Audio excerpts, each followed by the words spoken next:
প্রিয় ভাইয়েরা, আমি বলেছিলাম যে একদল খেয়ে গিয়েছে আর একদল খাওয়ার জন্য রেডি হয়ে আছে।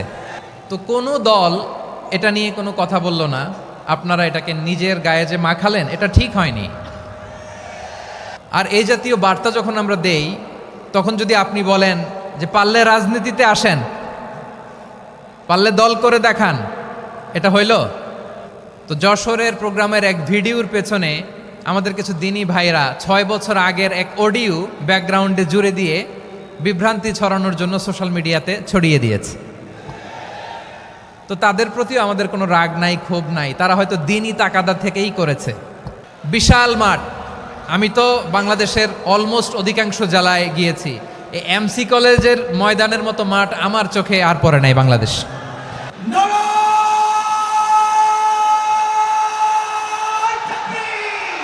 দাওয়াতের ময়দানে আছে মুমিন প্রাণে আল্লামা সাঈদীর উত্তরসূরি। আজ হারি আজ হারি আজ হারি মিজানুর রহমান আজ হারি। সিলেটের আলিয়া মাদ্রাসার যে ময়দান, সেখানে দীর্ঘ 33 বছর 34 বছর সরাসরি কোরআন থেকে তাফসির করে আপনাদেরকে শুনিয়েছেন এই ভূখণ্ডের তাফসির জগতের কিংবদন্তি শহীদ মরহুম আল্লামা দেলোয়ার হোসেন সাঈদী রাহিমাহুল্লাহ। আমরা আমাদের আল্লামার জন্য দোয়া করি, আল্লাহ তাআলা মরহুম আল্লামা দেলোয়ার হোসেন সাঈদী রাহিমাহুল্লাহর জীবনের সকল খেদমাগুলোকে আল্লাহ তাআলা কবুল করে নিক। ওনার কবরটাকে আল্লাহ তাআলা কোরআনের নূর দিয়ে মোনাওয়ার করে দিক। আমি আরও সৌভাগ্যবান যে আমি অত্যন্ত নগণ্য ক্ষুদ্র একজন কোরআনের ছাত্র হয়ে কোরআন থেকে যা বুঝেছি, এই কথাগুলো যখন দেশ থেকে দেশান্তরে যেখানেই যাই শোনাবার জন্য লক্ষ লক্ষ দিনী ভাইরা সেখানে উপস্থিত হয়, আলহামদুলিল্লাহ। এবং যারা আসতে পারেন না, এরকম কোটি কোটি বনি আদম পরবর্তীতে সোশ্যাল মিডিয়ার কল্যাণে তারা কথাগুলো শোনেন, আলহামদুলিল্লাহ। আবার এমনও অনেক আছে যারা আমাদেরকে পছন্দ করেন না, তারাও ডায়েরি খাতা কলম নিয়ে, মোবাইল নিয়ে, ল্যাপটপ খুলে আমাদের আলোচনা শোনেন। আমি তাদেরকেও ভালোবাসি, কারণ আমার স্লোগান হচ্ছে হেরে যাবে ওদের হিংসা, ষড়যন্ত্র, জিতে যাবে আমাদের ভালোবাসা। যারা আমাদের বিরোধিতা করে, আমাদের ব্যাপারে ঘৃণা ছড়ায়, তাদের জন্য আমাদের বুক ভরা দরদ আর ভালোবাসা আছে না নাই? কারণ ভালোবাসা দিয়ে যা জয় করা যায়, কঠোরতা দিয়ে তা পারা যায় না। তো যারা বিরোধিতার জন্য আমাদের আলোচনা শোনেন, তাদেরকেও ওয়েলকাম।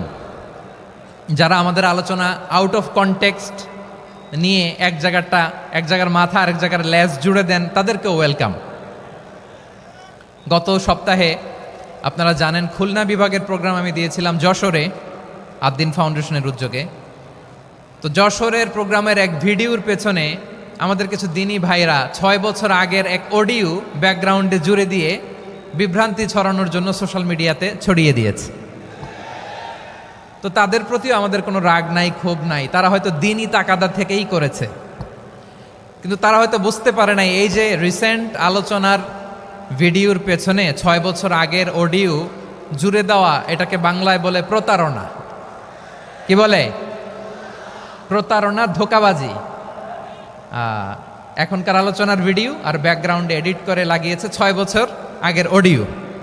এটারে প্রতারণা বলে, ধোঁকাবাজি বলে। আর বিশ্বনবী বলেন, মান গশানা ফালাইসা মিন্না, the person who deceives us he is not among us. যে আমাদেরকে ধোঁকা দেয় সে আমাদের অন্তর্ভুক্ত নয়। তো বিশ্বনবীর এই হাদিস তারা মনে রাখে না। তো এই জন্য শুধু বিশ্বনবীর প্রতি সাল্লাল্লাহু আলাইহি ওয়াসাল্লামের প্রতি সেরেফ ভালোবাসা আপনাকে বাঁচাতে পারবে না যদি বিশ্বনবীর আদর্শ আপনি গ্রহণ না করেন। তার জলজান্ত প্রমাণ, আবু তালেব বিশ্বনবীকে অনেক ভালোবেসেছেন আলাইহিস সালাতু ওয়াসসালাম। পলিটিক্যাল শেল্টার, ফিনান্সিয়াল শেল্টার, সব ধরনের শেল্টার তিনি দিয়েছেন, কিন্তু বিশ্বনবীর আদর্শ মানেন নাই। মুক্তি মিলবে? হ্যাঁ, আওয়াজ করে বলেন, আবু তালেবের কি মুক্তি মিলবে? তাহলে সেরেফ ভালোবাসা আপনাকে বাঁচাতে পারবে। ভালোবাসার পাশাপাশি বিশ্বনবীর আদর্শকে মেনে নেওয়ার দরকার আছে না নাই? তো যারা এই সমস্ত কাজ করেন আমাদের ভাইয়েরা, তাদের জন্য আল্লাহ তাআলার কাছে আমরা হেদায়েতের দোয়া করি।